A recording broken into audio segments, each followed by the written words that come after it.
Right, we're now at day 10 of the journey from St Margaret at Cliffe all the way up to Kinlochbervie, the smack. Nice-ish day to start with, some blue sky that way, trees are moving, it's a bit breezy, a bit of a headwind, but showers are around as well, so it's pretty wet yesterday, hopefully less so today. Try and avoid the showers. But today's 90 or 100 kilometres from my B&B stay with the lady with the cats at Rob Gill in the middle of Dumfries and Galloway, and we're heading up through Cliffe, Lockerbie, Lochmaben, through the forests of A up to Drumlanwood Castle and up onto the Lead Hills. So we'll finish there, 90 to 100 kilometres, take it nice and steady today and see how the day goes, because it should be pretty nice and relaxed, and hopefully I steer clear of all the showers. So let's go. Trying to inject some warmth into the body. The wind is blowing and the legs. Bit of lactic acid up that very first hill. I'm only half a kilometre into the ride, so let's hope they start functioning.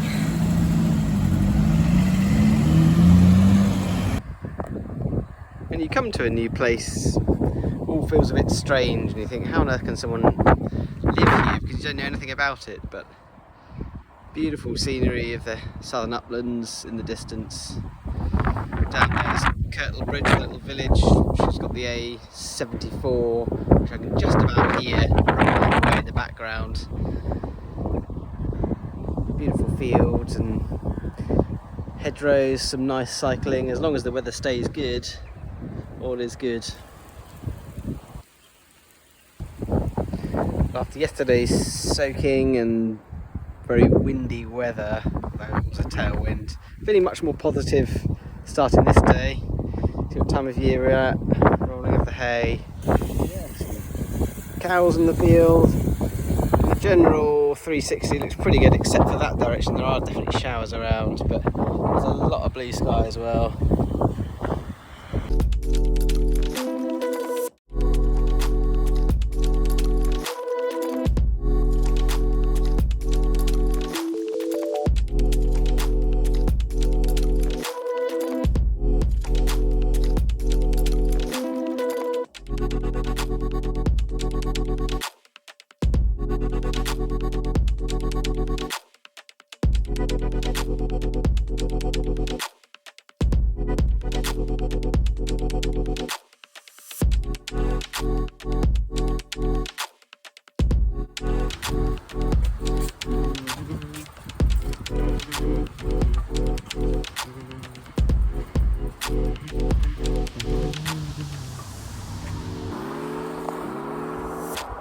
And it started to shower. Well, this was not unexpected. Found a nice tree to shelter under. I've done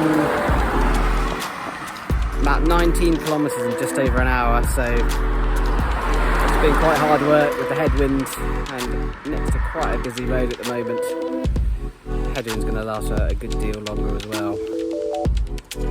But bakery coming up soon. Cycling, as long as the weather stays good, all is good.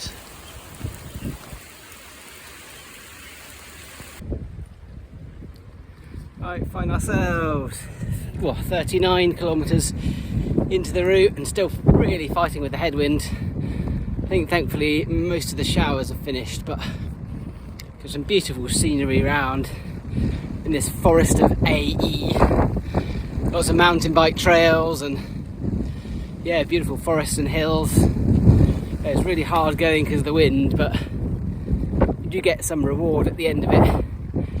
A terrible bakery stop in Lochmaben, really poor quality stuff, so when you're short of options you've got to take what you can. So hopefully we'll find something better when we get towards Drumlanwood, but it's still got a good 20k, 30k maybe of headwind before we get there, and I think the story from then on is that's about as far west as we go before we hit Dornoch on the final day, well, just before the final day, so we might be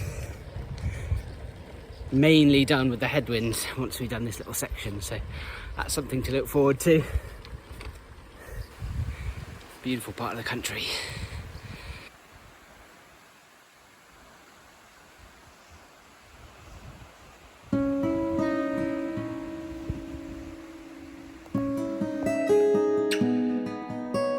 Carlyle's passion for letter writing came from a belief that letters allowed the true quality of the man. Carlyle believed there was great humanity to be explored through a person's words. Each letter should give you a picture of the other's soul, not to mention be intimate and self-revealing.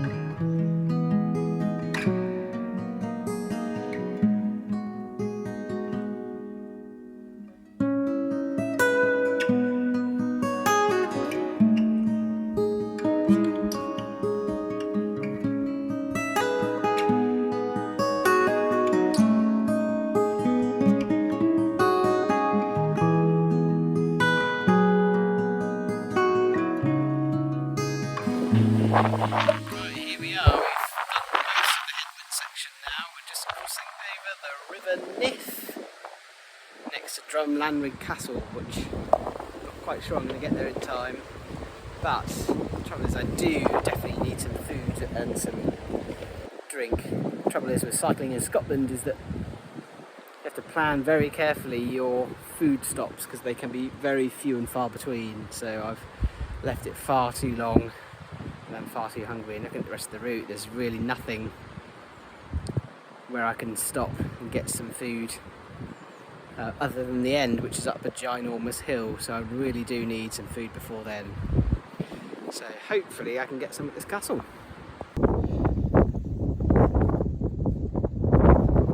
Well, we made it to Drumlanrig Castle. They did have a cafe open, sandwiches, cake, crisps, just before it closed, and a free visit around the gardens, which normally costs £8. That was a bonus. And now we've climbed up through the grounds of the estate, and the view is incredible. I'm supposed to be cycling up to the top of one of these. We'll see whether we do that or not. 700 metres above sea level. I've got the time, but do I have the legs? Now, don't tell me that is not a proper Scottish river. I've been cycling along it for the last 8 kilometres or so, the River Nith, after leaving Drumlanrig, which are beautiful views from the estate. Castle itself, I'm not totally sure it's the choice I would make of a place to live, though I wouldn't say no if someone offered it to me. Right, now on the Mennock Pass, which is the main climb of the day. About 180 metres above sea level at the moment. It started down at about 120. Hello sheep, what are you doing? Oh, there you are. I was off about 120, and then the Mennock Pass goes up to about 450 metres, with the option then of turning right up towards, looks like a, is it a radar dome? I'm not totally sure. Up to about 700 metres, so we'll see how we feel when we get up there, but it's lovely now to have a bit more sunshine, be among the hills, and not to have a raging headwind. In fact, wind's pushing me along now, so glorious. I'll flip it round. Look at that. What a beauty.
330 metres now, not too far from the top, and I think up there you can see the top of the bigger climb. There is a chairlift there too.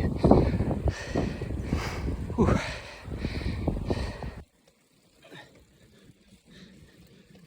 Oh. 400 metres still going up. It's quite steep, this section. Oh, it's beginning to hurt. And can you believe it? There are 2 villages at the top of this hill.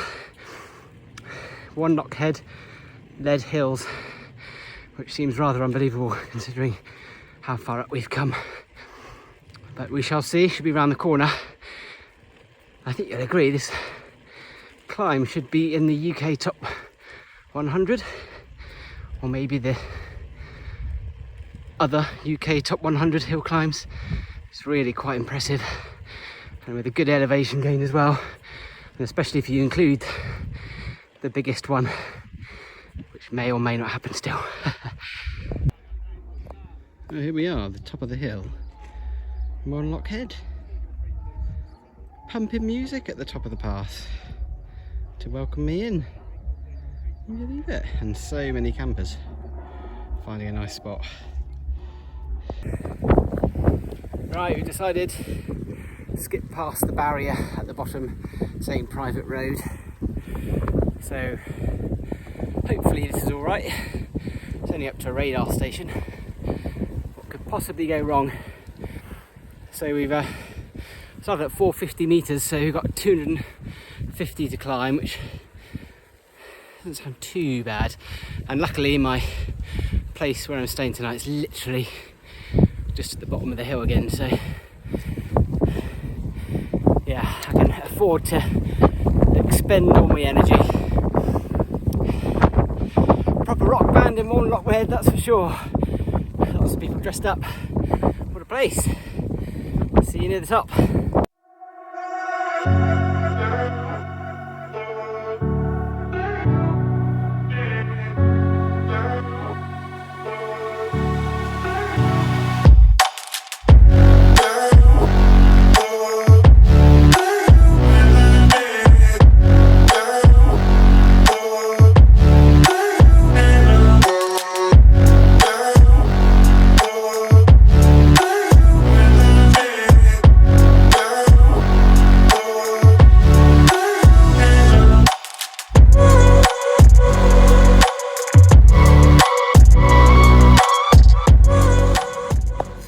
Underneath the dome, the radar dome at 720 metres. It's ridiculous. I have lost all my sugar, so I'm a little bit jittery. And there's a rain shower coming, and it is blowing something up here. So I take a couple of quick photos and then brave the descent, which is going to be pretty buffety. So I need to take it easy. But we made it! Woo! Right,